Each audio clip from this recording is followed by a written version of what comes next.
Hello. Well, many people of my generation can't fail to remember Mary Whitehouse. Probably people even younger than me. She was sort of, from what I understand, I think she was some kind of a school teacher for early years children initially. And she took it upon herself that she was disgusted about various things on television.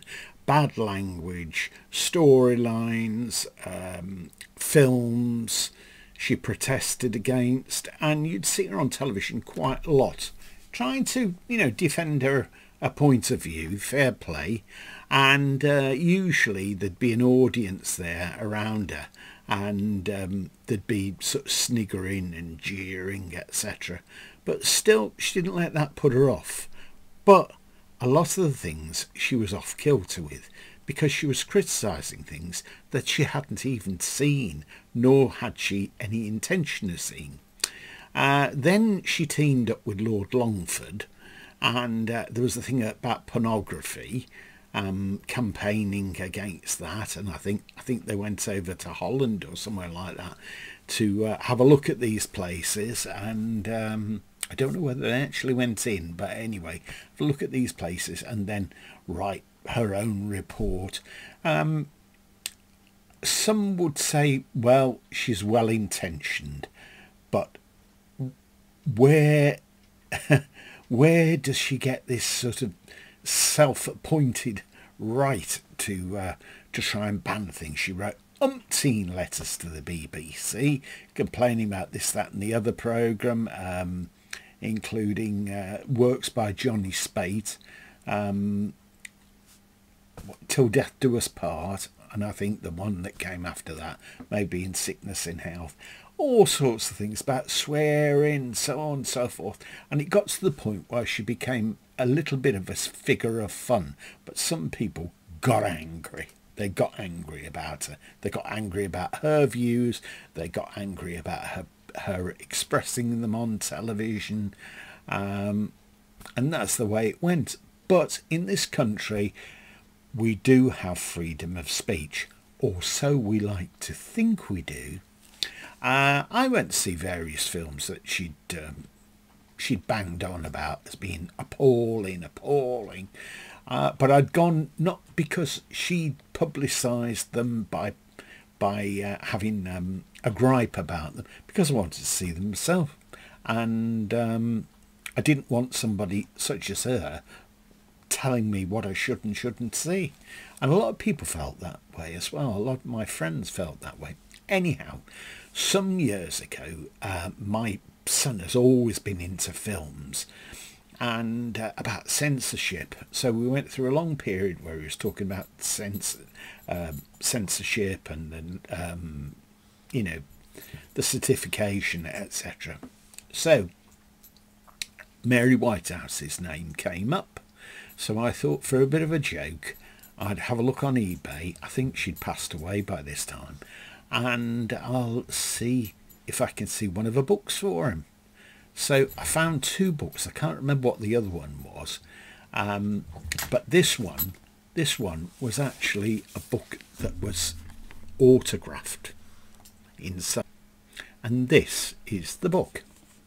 Mary Whitehouse, A Most Dangerous Woman, Her Own Personal Inside Story. Well, when you read it, it is interesting, some of the things that she says, and then other things you think, come on, you're being ridiculous. I'll show you here. It was owned by somebody called Horace E. Elliott. Now there's a name to conjure with, isn't it? And here we are. It says, with best wishes, Mary Whitehouse. There we have it. We all had a good laugh about this. I don't think he ever read the book. I've dipped in and out of it anyway, because it's one of those kind of books that you're drawn to. See if it gives a list of the chapters. It says here, Dedication to Anne Boyle, my secretary, whose patience and commitment I am more grateful than I can say, and to John Bear, organising secretary of the National VALA, I think that's Viewers and something association, whose loyalty and resourcefulness make such a contribution to the work. Chapters are things like Who Does She Think She Is? Scholarship Girl, Living in the Expectation of Miracles, What? Oh, I've lost it here. A Broadcasting Council, All Change at the BBC, Children at Risk, and it goes on and on and on. Oh, and there's a chapter as well about Linda Lovelace. Yes, some of you may remember that name.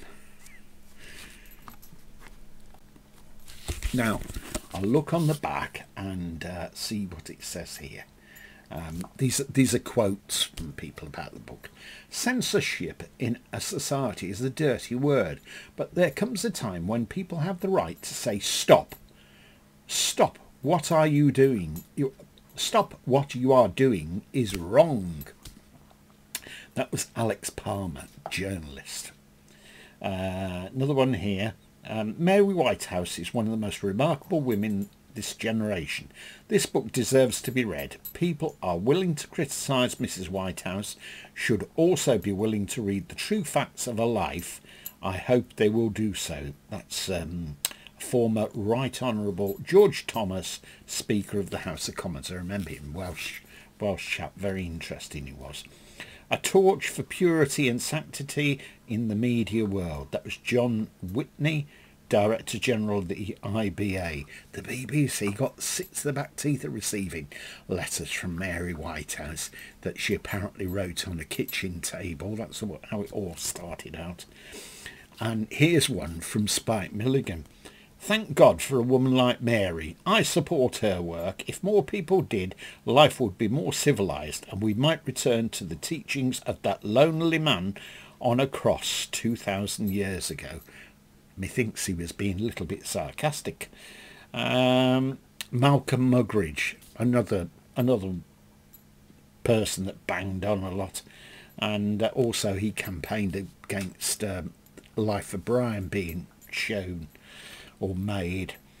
This book makes fascinating reading, whether seen as social history or as a notable instance of what one brave Christian woman can do to stand up for what is really good and true.